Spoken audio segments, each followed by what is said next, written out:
This is where you feel at your most vulnerable, actually swimming into the cage with a great chunk of bait. It's a Dunkleosteus! This is what we came for!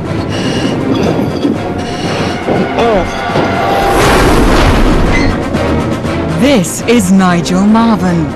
He's a zoologist and an expert in tackling dangerous animals. But his latest adventure is really testing his nerve. He's left the safety of the 21st century behind and travelled back to prehistory.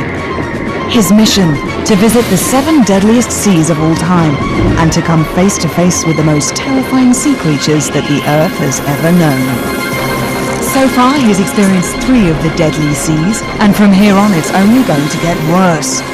He's about to meet the owner of these jaws, and worse still, the most lethal shark the world has ever seen. But only if he can escape the Devonian seas and an armoured fish called Dunkleosteus. He's coming in again, he's fast this time!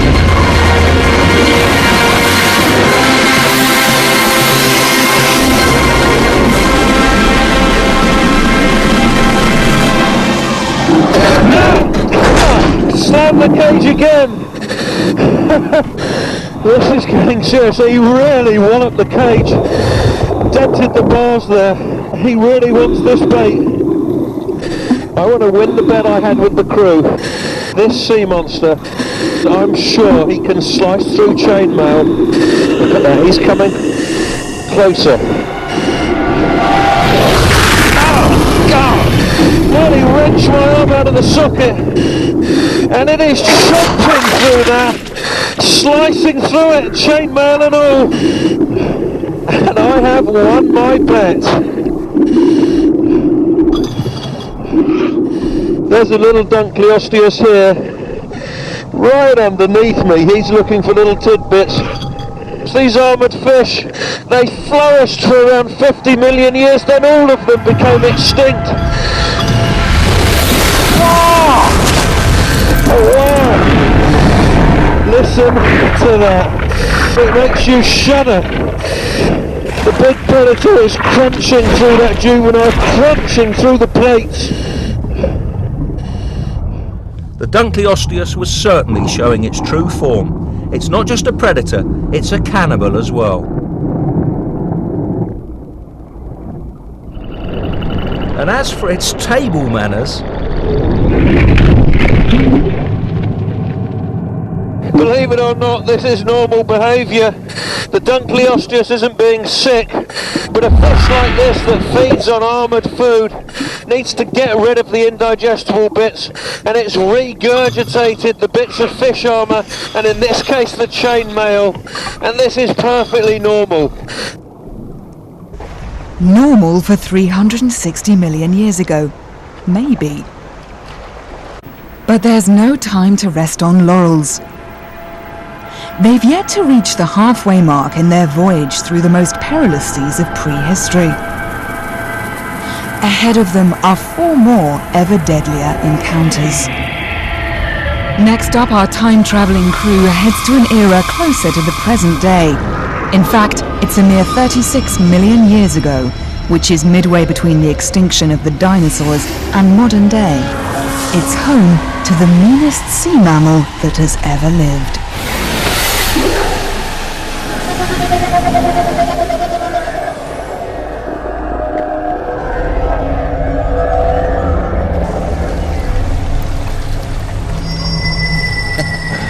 This must be one of the squelchiest of habitats.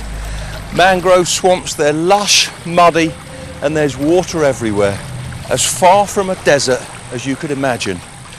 But believe it or not, this will one day become the Sahara.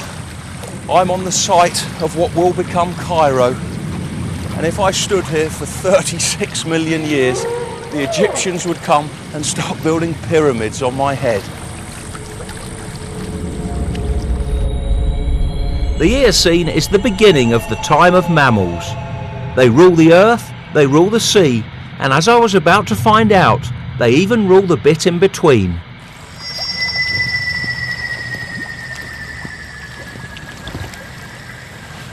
These look really promising. Look, feet have splayed out just like a camel's to support the weight, spread the weight so they don't sink into the sand.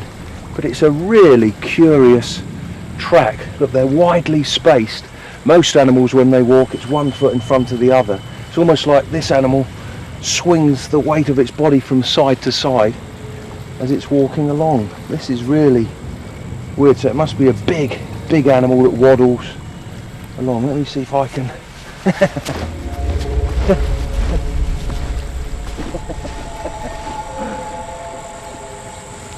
Every tracker's dream, look. A pile of fresh dung. It's so fresh you can almost feel the heat emanating off it. The Inuit, it's rumoured that they actually eat bits of dung to learn about the animals they're tracking. I'm going to give that a miss, but oh yeah, if you smell that, it's a really sweet, not too unpleasant, a sweet smell. And I think the animal I'm looking for is a fruit eater. Please,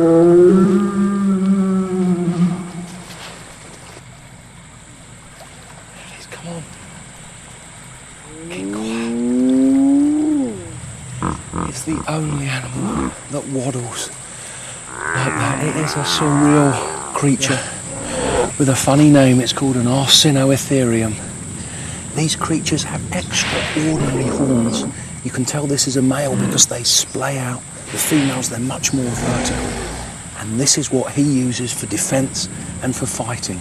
I've got disadvantages too. Look, he's looking at me now, but he can't look because the horns are actually covering his eyes. He knows we're here, but he's not approaching or anything, not running away. He's edgy, but I really want to get a closer look.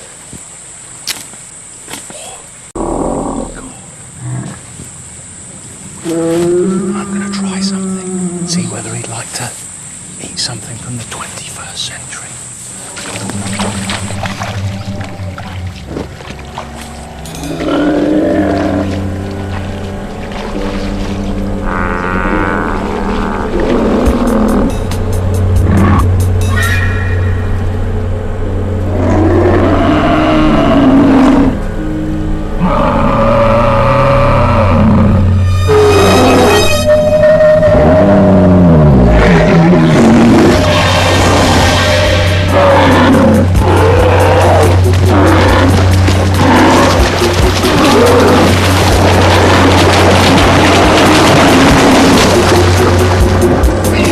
Look like a rhino, but this mammal is in fact more closely related to the elephant. More surprising still is that it lives like a hippo.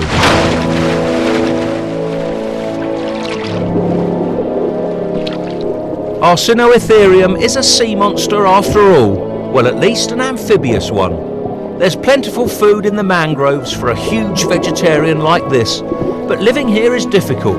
A beach in the morning is a lagoon by midday. Arsinoitherium, though, is adapted to deal with the changing tides. A creature that's as happy in water as on land. In fact, probably happier. The Eocene is a momentous time for mammals. As well as amphibious species, new types have evolved which are totally adapted to life in the ocean. Here were some of them. Dorodon, a species of ancient whale. And whales were the reason I'd come here, though not for these tiddlers. I was after a far bigger, meaner whale that eats Dorodon for breakfast.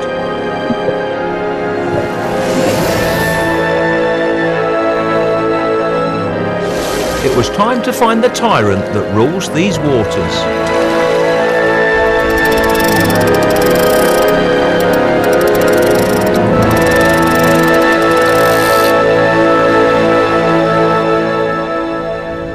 We're sailing right here in the middle of the Tethys Sea, which runs between Europe and Africa. This is a pretty unfamiliar map because it's not like this in the 21st century. This sea closes up and dries up, and we're actually sailing over what will become the Sahara Desert.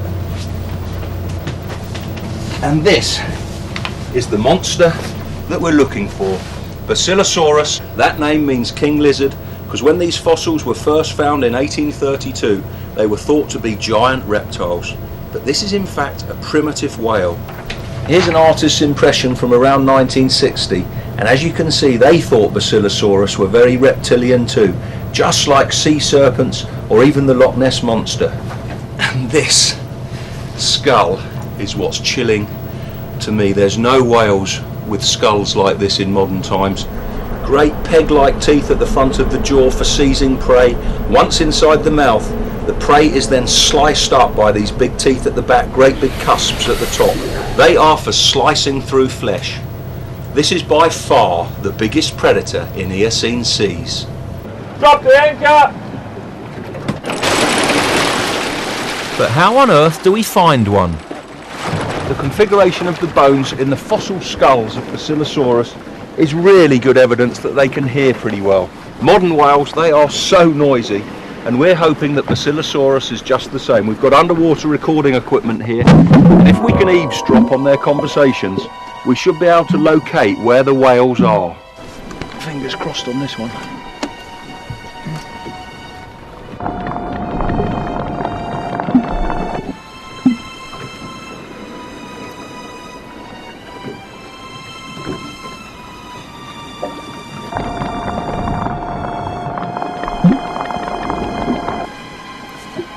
Nothing, it's just shrimps and fish, isn't it? No whales there. Nothing there.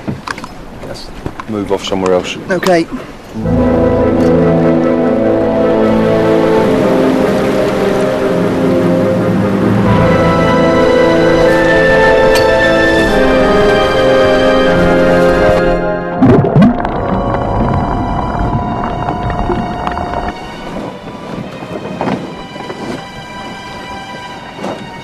Nigel. We've got something there. Oh, that is spooky. It's definitely a whale. Definitely. And maybe we found Basilosaurus.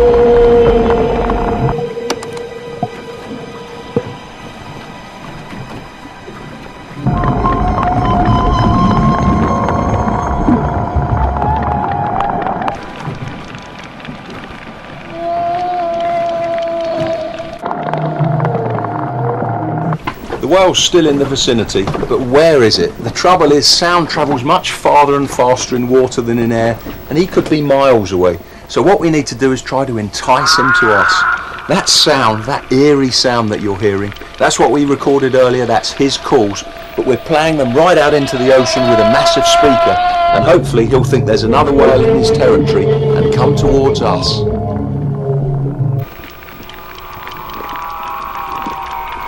Scientists have tried this with modern whales with mixed success, but it was the best hope we had of bringing in a Basilosaurus. Getting louder than everything.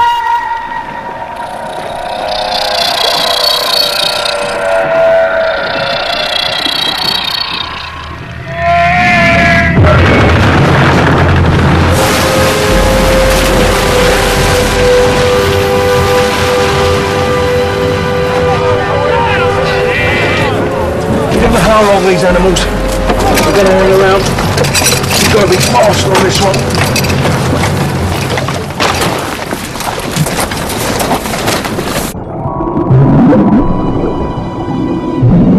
I had no idea what I'd find.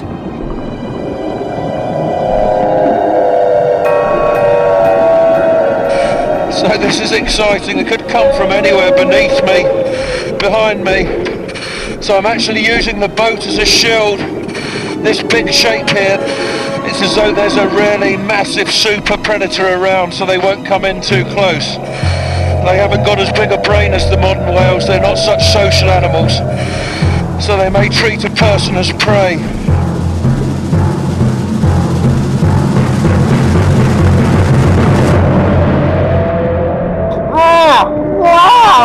And there it was, the long streamlined shape.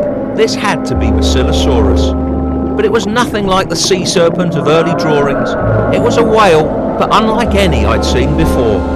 It didn't have blubber. In this warm water, it didn't need it. It looked for all the world like a whale on diet pills. And look at this thing. Compare it with the boat, that gives a great idea of scale. And he's over half the length of this 80-foot boat, 50 feet or so. And this really is a fearsome predator. I'm glad I'm next to the boat. I wouldn't fancy being in open water with this one. I wish the sound technician, I wish he'd turn this off. It's really starting to distress the whale. He's coming in close.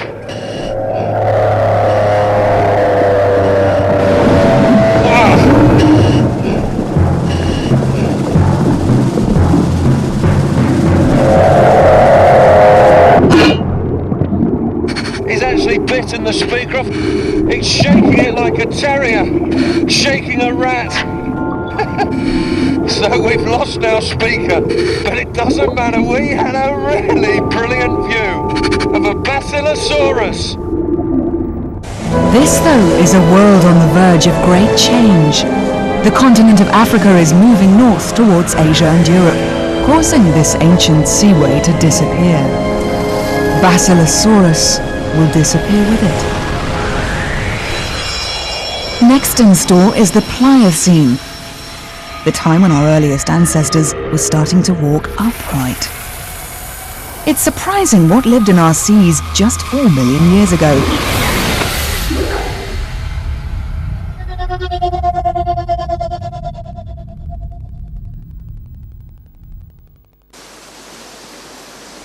We're in Peru, right on the rim of the Pacific Ocean, and living out there, there's something terrifying.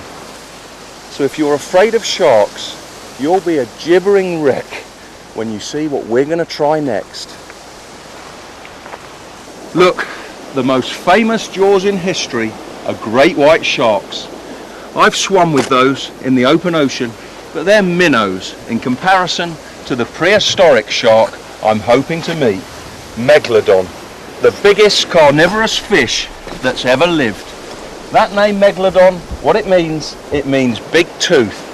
And I don't think I need to explain why.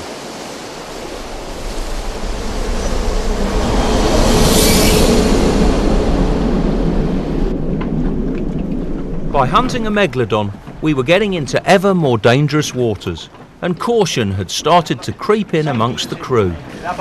There was disagreement about our next course of action. I think we should head straight out into the deep water. The weather may change. Let's look for the adults. I think we should start with the juveniles. We haven't got enough time to do that. Oh, I think we should go for the smaller ones. We couldn't be sure how Megalodon would behave. Some argued that it would be worth studying smaller, safer juveniles before risking a dive with an adult. In the end, I had to agree. I'll do one dive with the juveniles, and then I think we ought to head out into the drop-off and try to find the adults. With sharks, it's all about diving in the right place. Like young great whites, juvenile Megalodon tend to be in shallow water away from the adults. Partly for their own safety, but also they do prey on very different things. There shouldn't be any adults on this dive.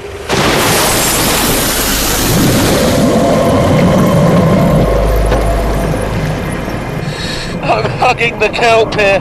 I don't want to be caught out in open water. Big predators, they don't like going into dense weed like this. The other thing is I'm hoping to find the creatures that juvenile Megalodon prey on. And they are the oddest of creatures. There, Odomonocetops leptodon. That name is a mix of Greek and Latin, and it means the whale that walks on its teeth. And if it turns towards us, you can see why. One tusk is about 1 foot long, but on the other side, the right-hand side, look at that. It's about 3 feet long, and the males probably use those for jousting with each other in the breeding season, just like narwhals. Slurping sounds, they are superb. Flippin' heck, look!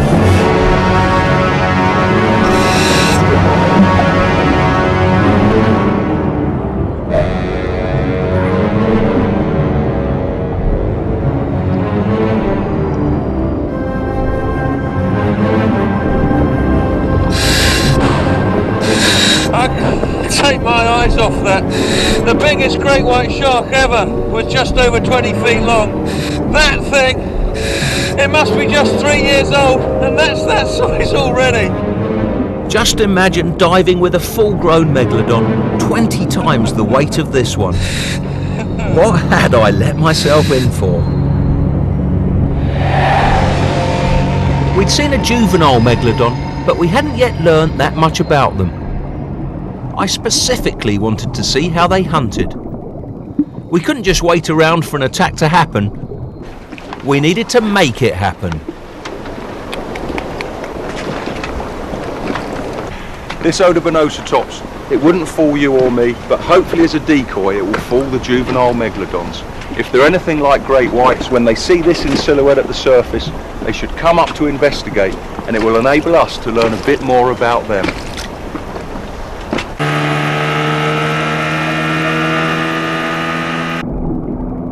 Our dummy didn't swim as well as an Odobonoceratops, but the young sharks didn't seem to be put off by that. After just 15 minutes, our onboard camera got the shock of its life.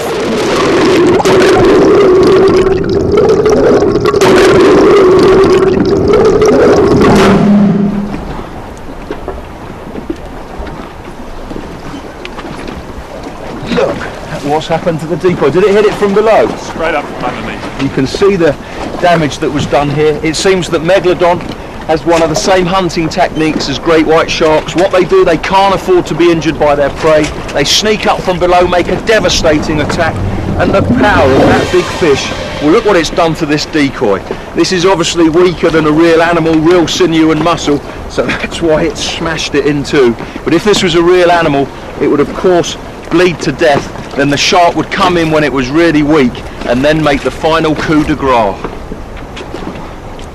Megalodon are probably relatives of great whites, and we now knew that the juveniles attack their prey in a very similar way. But what about the adults? How did they hunt? And what does a shark over 50 feet long prey on? Leaving the juveniles behind, we took our boat a few miles offshore. It was time to meet a monster.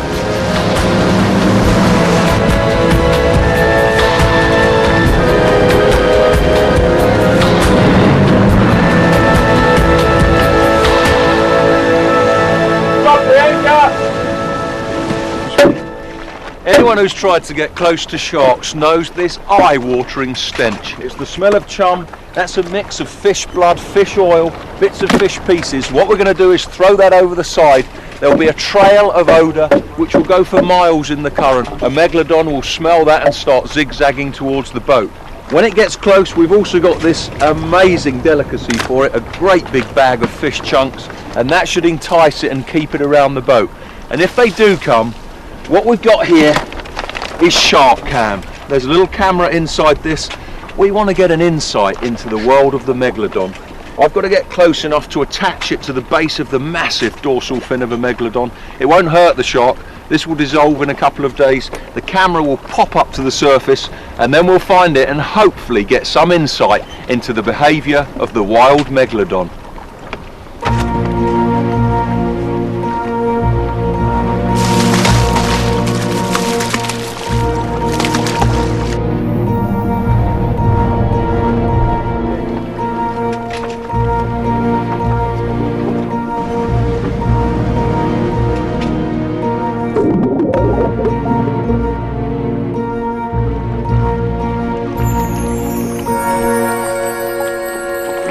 Sure there's something to the left over there. You sure? Yeah, I'm pretty certain.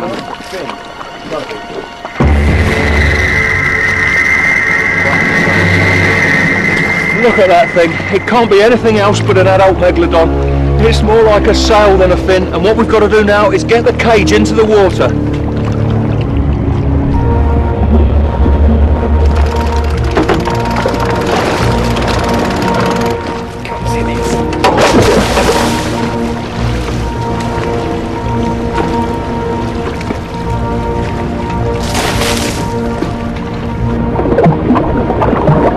See the blood and the fish oil leaking out of the chum bag.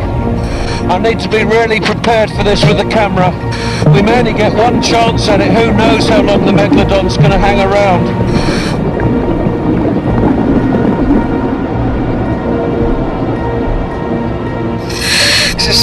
I'm scared.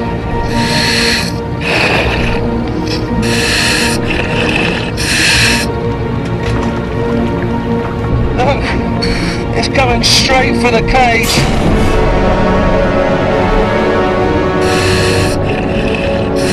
Oh, my word.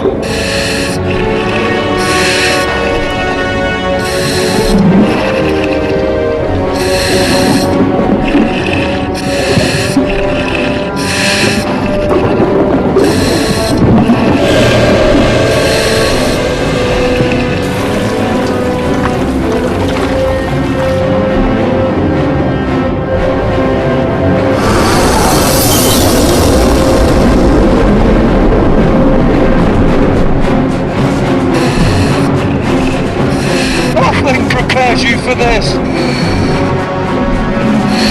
I feel like just shooting to the surface and getting out of this cage, but I gotta pull myself together.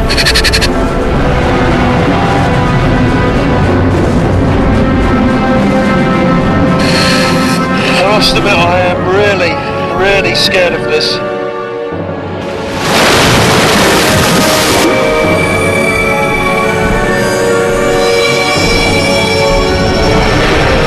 Like he's taking a pass now where he's going to be really close, and let's see whether I can get the short cam on.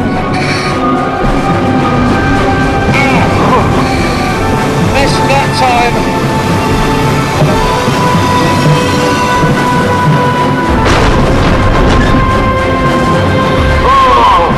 I've got to get the camera onto the fin.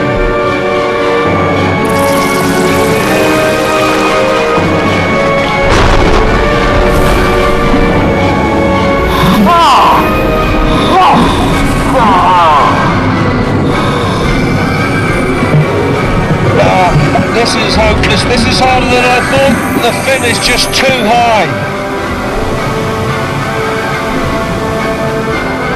And he's coming straight at the cage.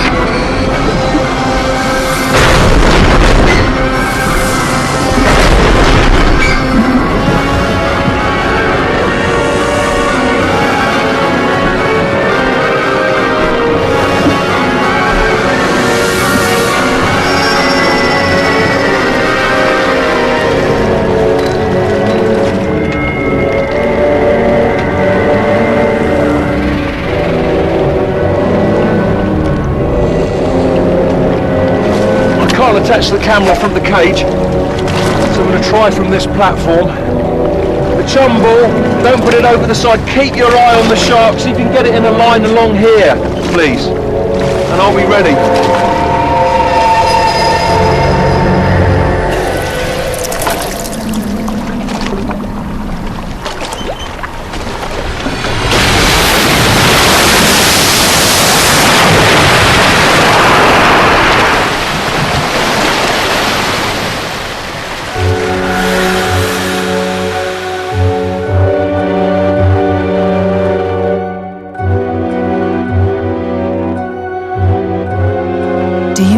Takes to capture a megalodon? Visit bbc.co.uk/science and test your survival skills in the 7 deadly seas.